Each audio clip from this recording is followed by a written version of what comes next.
I think this upcoming turn in General Hospital feels like one of those episodes where every storyline is quietly tightening at the same time, even if the characters don't fully realize how close they are to everything snapping. At the baby shower for Portia Robinson, I was wondering if it would really stay peaceful for even a full day. Curtis Ashford tries to keep things contained after being asked not to cause a scene, especially around Isaiah Gannon, but to me, it feels like more of a temporary truce than real peace. Curtis agrees on the surface, yet there's this underlying tension that suggests he won't simply walk away if he feels provoked. Meanwhile, Isaiah Gannon isn't backing down either. I didn't realize how strongly he was going to confront things until he directly challenges Curtis, insisting that he would never abandon a patient in need. He pushes hard, trying to convince Jordan Ashford that Curtis is not being truthful about what happened. And honestly, Jordan being stuck in the middle makes this even more complicated. Part of her seems ready to believe Isaiah, but Curtis has already planted enough doubt that she's no longer certain where the truth really sits. At the same time, there's a completely different kind of pressure building elsewhere in Port Charles. Jen Sidwell is edging into dangerous territory, and I think the most unsettling part is how calculated everything feels. He brings a weapon with him when he goes to meet Lucas Jones, which immediately raises the stakes. It seems Sidwell has figured out that Lucas may have taken incriminating material from Windermere, and now he's ready to confront him directly. To me, this isn't just anger. It feels like controlled escalation, especially as blame starts circling around the situation involving Marco Rios. Then there's the Windermere hostage situation, which I think is quietly becoming one of the most emotionally loaded threads. Jocelyn Jacks is pushing for answers and urging Nathan to act, believing there's still a chance to save everyone. Liesl Orr is holding on to hope that he can step in and fix things, but what comes instead is a devastating reveal. When he finally admits he's actually Cassius and that Nathan is truly gone, I was wondering if Liesl would even be able to process that kind of loss in the middle of chaos. Elsewhere, even the smaller interpersonal beats feel like they're building toward something bigger. There's a brief tension between Emma Scorpio Drake and Giovanni Gio Palmieri, but it feels more like a spark than a lasting rupture, something that could be smoothed over quickly, especially if Gio decides not to let it linger. And then there's the quiet but loaded moment involving Brooklyn Quartermain and Will O'Kine. I think Brooklyn approaching Wilt with an apology might seem sincere on the surface, especially as she admits she went too far over Harrison Chase, but to me there's an undercurrent that feels strategic rather than purely emotional. With Lucy Coe also involved in scheming behind the scenes, it's hard not to suspect that reconciliation might not be as straightforward as it appears. So overall, I was wondering if this episode is really about resolution at all or more about setting the stage for fallout that hasn't fully surfaced yet. Even when characters are trying to make peace, it feels like every conversation is sitting on top of something unresolved, waiting for the moment it finally breaks open. On General Hospital, I've been thinking about Lucas Jones and the path he seems to be walking right now. And honestly, it feels like he's setting himself up for something far more dangerous than he may fully be admitting, even to himself. I think Lucas Jones is quietly putting a plan into motion that's meant to expose Jen Sidwell, but the way it's unfolding makes me uneasy. I was wondering at first if it was just cautious investigation, but the more I look at it, the more it feels like Lucas is intentionally stepping into the line of fire. The meeting at the tennis center under construction, the one being named after Marco Rios, doesn't feel random at all. To me, it looks like a deliberate setup. Lucas is essentially drawing Jen Sidwell into a controlled environment, and that alone suggests he understands just how volatile Sidwell can be. What makes this even more intense is that Lucas has already framed Sidwell in his mind as someone capable of killing again. I think that realization is exactly what pushed him toward this risky strategy, catching him in the act instead of waiting for justice to catch up. He even brings up the idea of the safe being the key, which makes me feel like Lucas is trying to bait a reaction to make Sidwell believe he's already uncovered something important. And I can't ignore the way Lucas might have positioned himself earlier near that safe, almost as if he wanted Sidwell to suspect him of taking those blackmail photos and negatives. If that's true, then this isn't just investigation. It's psychological baiting. He's shaping the confrontation before it even happens. I keep coming back to the image of Lucas showing up at that meeting, possibly wearing a jacket that could conceal some kind of protection underneath. I think he knows he's taking a gamble here. Even if there's a bulletproof vest involved, it doesn't guarantee survival if things spiral out of control. Sidwell wouldn't need much time or hesitation to make things irreversible. The emotional weight of this situation also ties back to Marco Rios. Lucas seems driven by what happened there, and I think that's influencing his judgment more than he might realize. When Sidwell finally confronts him, I imagine Lucas won't just stay silent. He may end up revealing everything about the chain of events, how Marco was pulled into stealing Britt West's medication, and how things escalated after that. The involvement of Pascal LC and Ross Cullum adds another layer of consequence here because once Sidwell connects those dots, Lucas becomes more than just a target. He becomes someone Sidwell may fully blame for Marco's fate, and that's where things feel most dangerous. I keep thinking Sidwell could reach a breaking point in that confrontation, especially if he truly believes Lucas is responsible. In that moment, everything could hinge on timing, protection, or even whether someone else is watching from the shadows. Lucas may want law enforcement involved eventually, but I get the sense he's choosing to walk through fire first, trying to gather undeniable proof before he steps back. To me, it feels like a plan built on courage, guilt, and risk, all tangled together. And I can't shake the feeling that this is one of those situations where the plan might be smart on paper, but far more unpredictable once it finally plays out in real time.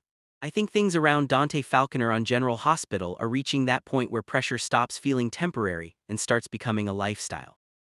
He's trying to hold together his role as police commissioner while everything personal around him feels like it's sliding out of control. To me, it feels like he's standing in the middle of a storm trying to act like it's just another workday. I was wondering if Dante would get even a moment of relief, but it doesn't look like that's coming. His son Rocco is on the run with Britt West, and that alone would shake any parent. There's this added layer of uncertainty, too, whether Cullum's people are tracking them, and whether Sonny Corinthos has Brick out there trying to locate them first. I think what makes it worse is that Dante doesn't even have clear visibility on who is really protecting Rocco, and who might be putting him in more danger. If it were him and Lulu Spencer handling this together, I feel like he would breathe easier, but that's not the reality he's stuck in right now. And then there's the sense that something bigger is about to break. Dante is apparently heading towards some kind of bad news, and I can't help but wonder if it's another update involving Rocco or Britt. Either way, it feels like the kind of moment that could shift everything he's been trying to hold together. Meanwhile, the Ashford Robinson situation is just as tense, but in a more slow-burning, emotionally exhausting way. Isaiah has reached a point where he's considering taking Curtis Ashford to court, and Porsche Robinson is backing Isaiah while still trying to keep things from completely exploding. I think she's caught in that difficult space where she understands the logic of standing up for Isaiah, but she also knows Curtis isn't emotionally in a place to hear anything clearly right now. Curtis, on the other hand, feels locked into his belief that Isaiah was the driver in the accident. He's not even entertaining alternate possibilities, and that kind of certainty is starting to feel like it's poisoning every conversation he has. I was thinking about how far it's escalated when he even suggested to Alexis Davis that Isaiah's medical license could be on the line. That's not just anger anymore. It feels like escalation with real consequences. And naturally, Porsche and Curtis are heading straight into another clash, especially with Porsche wanting some peace as she prepares for her baby's arrival.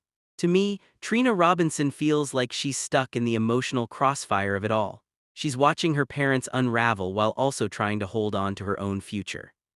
I think Kai is trying to pull her attention away from the chaos and back toward her upcoming showcase, encouraging her to focus on herself rather than constantly absorbing everyone else's tension. And when Trina makes a bold decision, I keep wondering if it's going to be the kind that frees her or pulls her deeper into the drama she's trying to escape. At the same time, Carly Spencer has just learned that Jocelyn Jacks is out there somewhere and that she was taken before Jack Brennan could get her out safely.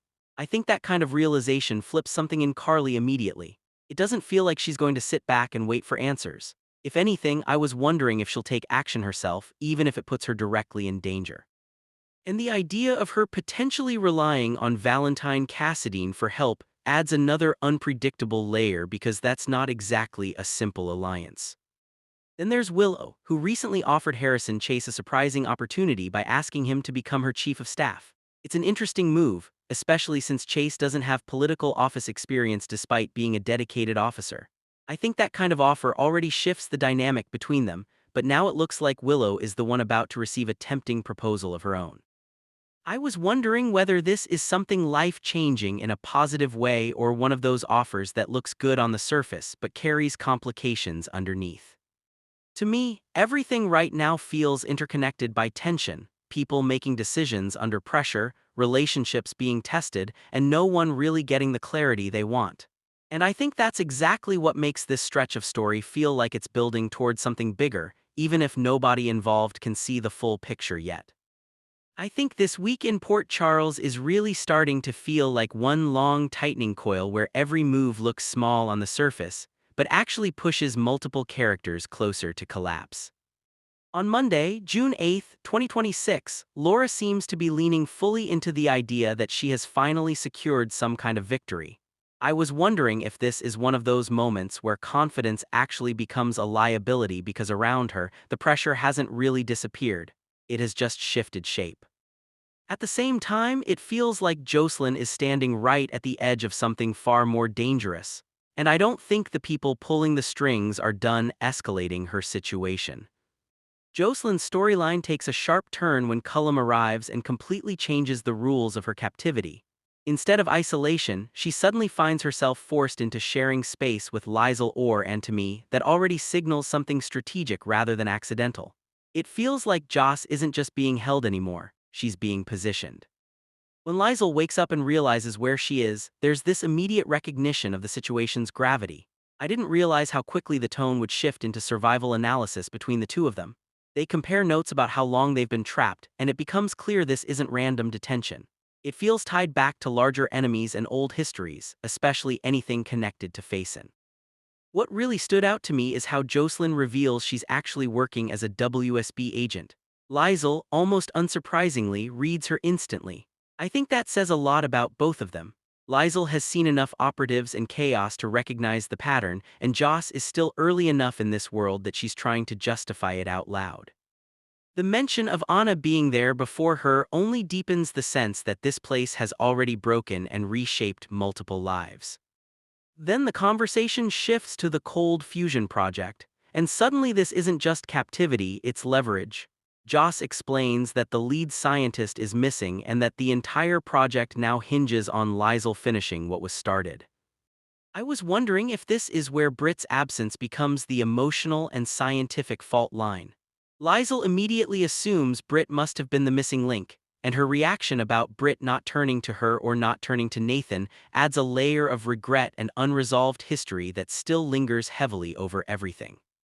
Meanwhile, the power structure outside this containment space is just as unstable.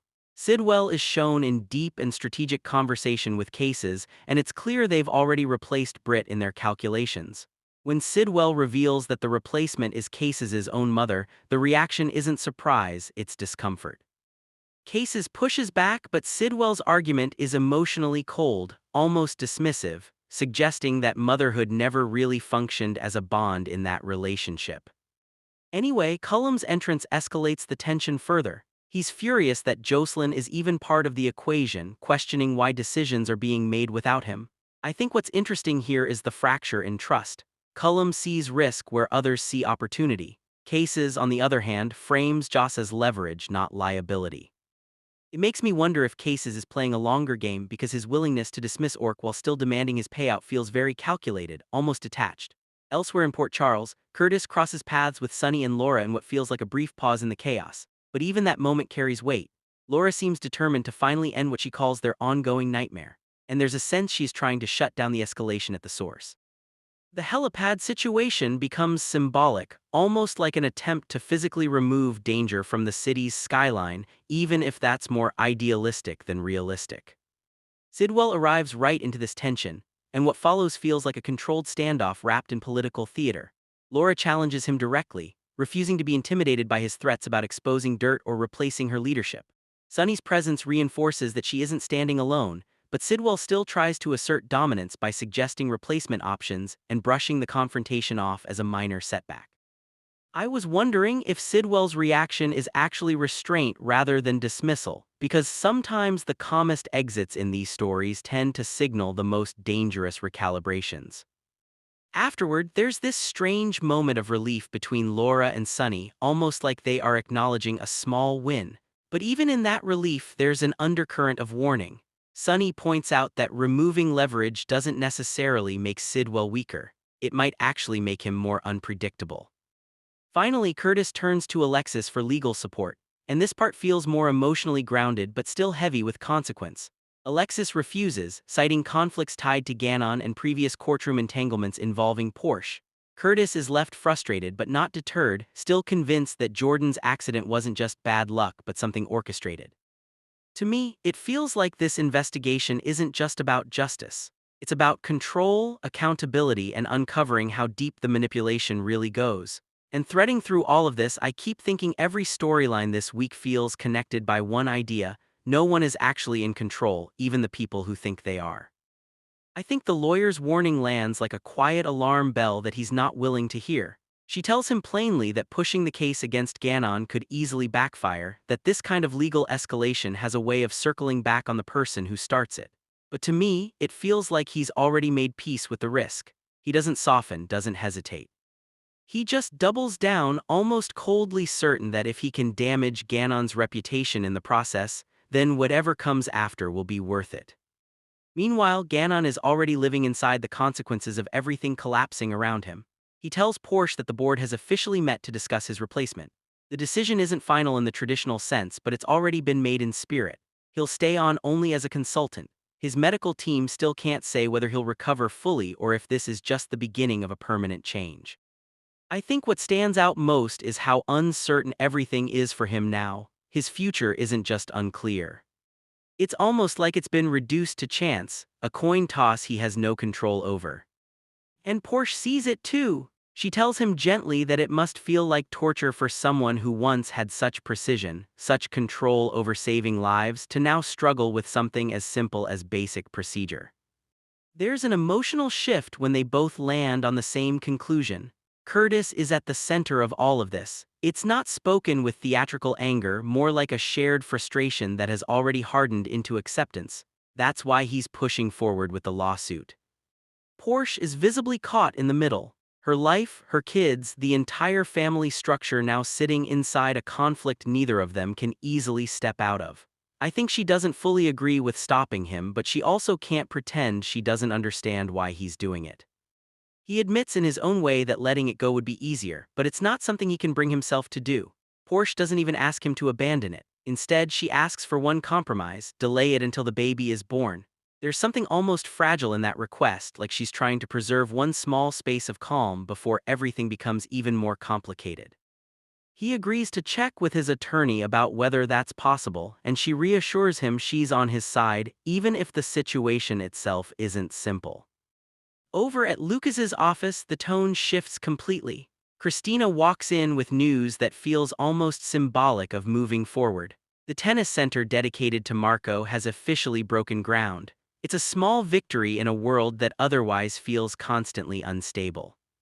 Then she drops another revelation. She's decided to go to medical school. Lucas is genuinely impressed, and I think he even pauses for a moment to let that sink in. She asks him for advice, and he gives it in that steady, grounded way of his, reassuring her that her parents would be proud. Before she leaves, she asks him to keep an eye on the tennis center, and he agrees without hesitation, like it's his way of staying connected to something meaningful. Elsewhere, Kai and Trina are walking out together when reality interrupts her plans again. She gets a call and turns down a rehearsal spot because she needs to organize a baby shower. Kai doesn't quite let that slide. He suggests she leave it to Stella and focus on her own showcase instead.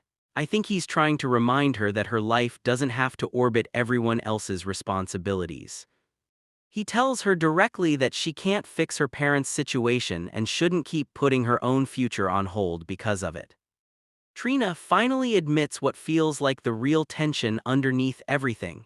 She hasn't even figured out her songs, her sound, or what she wants to present artistically.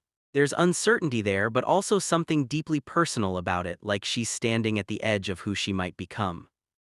Kai encourages her to commit fully, to stop treating her own passion like something secondary. It's clear he sees how much music actually means to her, even if she's still hesitant to claim it fully.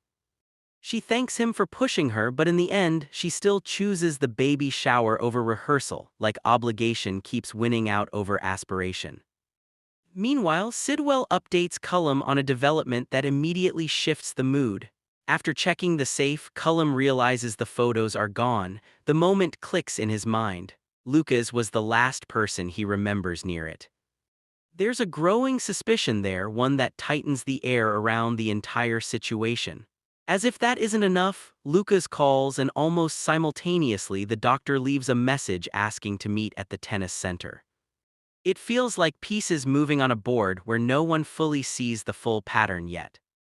And in the most unexpected corner of everything inside the cells, Joss is right on the edge of revealing something significant to Liesel about Nathan. But before she can say it out loud, he walks in. And just like that, the moment freezes, information suspended midair, answers delayed once again, as if the truth itself keeps refusing to arrive all at once. I think the situation around Kirsten Storms and her role on General Hospital has started to feel like one of those real-life storylines that quietly reshapes what we see on screen. From what she recently clarified, she's been dealing with a lot personally, and it seems she's trying to make decisions that keep her life grounded, especially when it comes to her daughter, Harper Rose Barash. To me, what stands out most is that she's essentially signaling that a return to Los Angeles for a full comeback isn't something she can comfortably commit to right now. I didn't read that as a dramatic exit announcement, but more like a practical boundary being set. Still, in soap opera terms, even a pause like that can ripple through the entire canvas of the show. And that's where things get interesting narratively.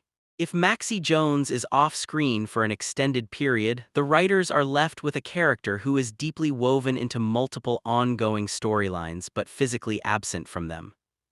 I keep thinking about how hard it is to ignore Maxie right now, especially with everything unfolding around her family. The current tension centers on the explosive deception involving Cassius Faison, who has been living under the identity tied to Nathan West.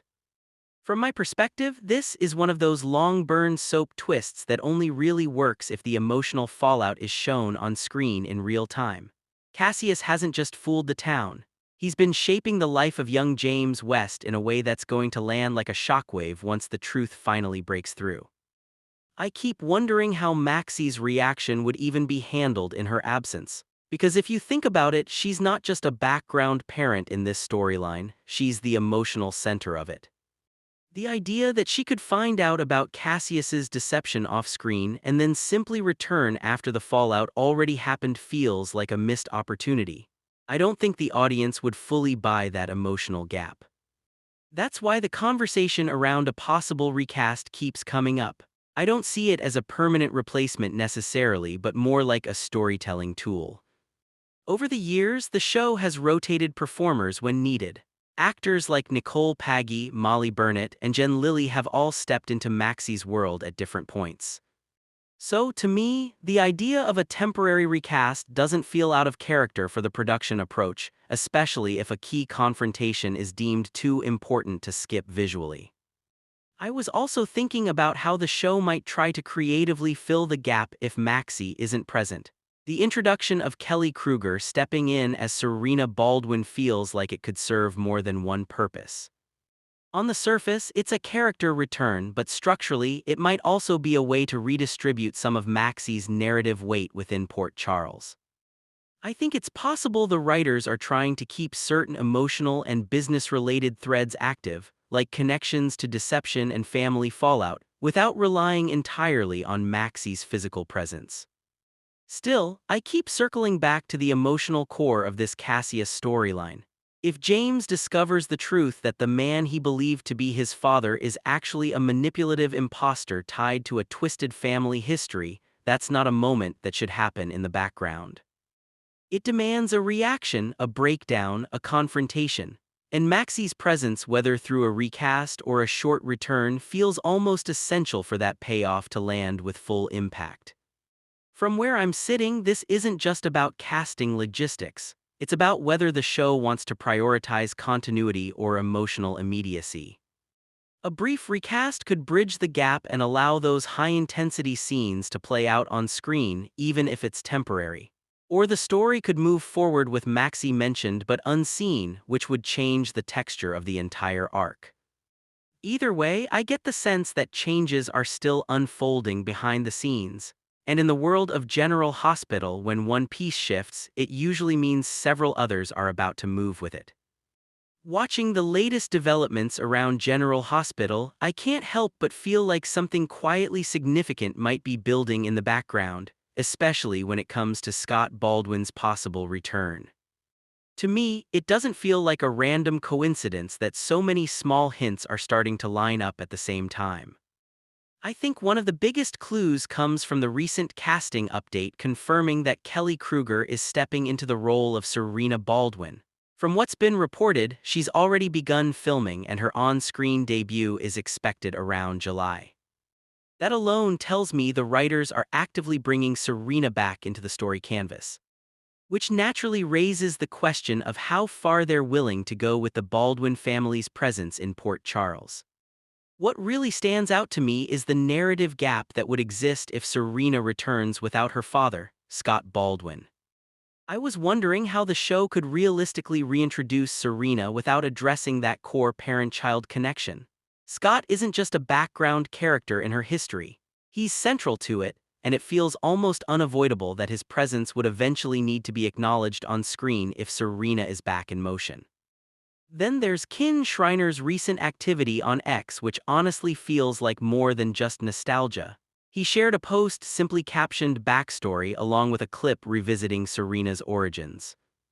That moment in the past showed Lucy Coe stepping in as a surrogate and later an adoptive maternal figure, helping bring Serena into the world back in 1993 with Scott involved in that emotional setup. Serena's biological mother, Dominique Stanton, was part of that history too, and her absence shaped the emotional foundation of Serena's early life. So when I look at Schreiner highlighting that specific backstory, I can't help but wonder if it's more than nostalgia. It almost feels like a reminder of unfinished business. To me, this raises an interesting possibility. Is Scott Baldwin's return being quietly set up in parallel with Serena's reintroduction? It would make narrative sense, especially in a show like General Hospital where family dynamics are often central to character returns and long-term arcs. I also keep thinking about Lucy Coe's connection to Serena and how her presence could naturally intersect with this storyline again. And then there's Cody Bell, who is tied to Serena through Dominique Stanton, adding yet another layer of family complexity that the show could explore if they choose to lean into these relationships. Maybe I'm reading too much into the timing, but it feels like the groundwork is being laid for a deeper Baldwin family re-entry into Port Charles. If Serena is truly coming back into focus, it almost feels incomplete without Scott Baldwin stepping back into the picture as well. I think the situation at Windermere has quietly shifted into something far more unstable than it first appeared. What started as Jocelyn Jacks trying to survive being trapped beneath Windermere by Sidwell's operation has now escalated in a way that feels almost irreversible.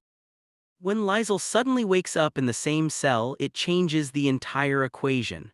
I didn't realize at first how quickly the hostage situation would multiply, but it does. And with it, the stakes inside that underground prison rise sharply. To me, what makes this stretch of story so compelling is how each character's hidden agenda keeps colliding under pressure. Liesel Orr immediately brings a different kind of intelligence and emotional history into the mix, especially once she starts piecing together Britt's involvement in the chaos. Meanwhile, Jocelyn's confession about the WSB adds another layer of danger because it reframes her not just as a victim, but as someone with secrets that could reshape the power balance in that cell. Above ground, Sidwell continues operating the way he always does, calculating, reactive, and increasingly irritated as Laura and Sonny continue to disrupt his control. Laura Collins outmaneuvering him and Sonny Corinthos applying pressure from another angle leaves him visibly exposed in moments where he usually tries to stay composed. I think that's important because Sidwell only feels powerful when he believes he's steering every outcome. But the real shift, at least to me, happens with Cassius. For a while, he's been positioned as the calm one, the man in the room who keeps things orderly while others threaten or lose control. Compared to Cullum, who leans into aggression, Cassius often feels like the measured counterweight. But I was wondering if that composure was ever truly stability or just restraint waiting for the right pressure point. That pressure point arrives when Cullum learns Jocelyn is being held below Windermere. The frustration spills out immediately, and suddenly the alliances inside this operation don't feel solid at all. It becomes less of a team and more of a fragile arrangement between people who don't trust each other but are too entangled to separate. Then comes the reference to Faison. When Cullum brings up Phaeson and uses him as a psychological strike against Cassius, I think the intention was to provoke insecurity. Instead, it reveals something far more unsettling. Cassius doesn't just deflect it, he acknowledges it with a calmness that feels deliberate, almost rehearsed. When he implies he inherited more than just a name, it doesn't land like a threat shouted in anger. It lands like a statement of fact he's been carrying for a long time. That moment changes how I see him.